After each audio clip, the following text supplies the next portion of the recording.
మరి నువ్వేం చేసినావే? ఈ 2 సంవత్సరాలు నువ్వేం బీకినావు? నీ ప్రభుత్వ పెద్దలు నువ్వు అందరు కలిసిపోయి 2025లో అఫెక్స్ కౌన్సిల్లో మాట్లాడి ఒప్పుకొని వచ్చిన ఎందుకు మరి మీరు?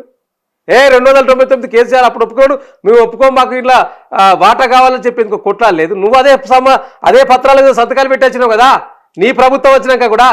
రేవంత్ రెడ్డి సంతకాలు పెట్టలేదు అంటున్నాడుగా. మరి కేసీఆర్ సంతకాలు పెట్టిండా? తెలియదా? ప్రభుత్వాల అధినాయకులు ఎవరు సంతకాలు పెట్టరు, ఆఫీసర్లు సంతకాలు పెడతారు. నీకు తెలియదా రేవంత్ రెడ్డి? తెలిసి కూడా ఎందుకు మాట్లాడుతున్నావు? ప్రజలను ఎందుకు తప్పుదోవ పట్టిస్తున్నావు? ఎందుకు అచ్చిరాని మాటలు? నువ్వు కొన్ని వేరే ఏదైనా చెప్తే నమ్ముతారేమో. నీళ్ల విషయంలో, నిధుల విషయంలో, ఉద్యోగాల విషయంలో కేసీఆర్ను తప్పు పడితే ఎవడు నమ్మడు. ఇంకా ఏ విషయంలో తప్పు పట్టినా కొంత వాస్తవం ఉన్నది కావచ్చు అని భావిస్తారేమో ప్రజలు. అరే ఆయన ప్రాణానికి తగ్గించి తెలంగాణ రాష్ట్రాన్ని సాధించడాన్ని పట్టుకొని నీళ్లలో అన్యాయం చేసింది కేసీఆర్ అంటాడు. సిగ్గునా అని కొద్దిగానన్నా నీ పార్టీకి నీకు?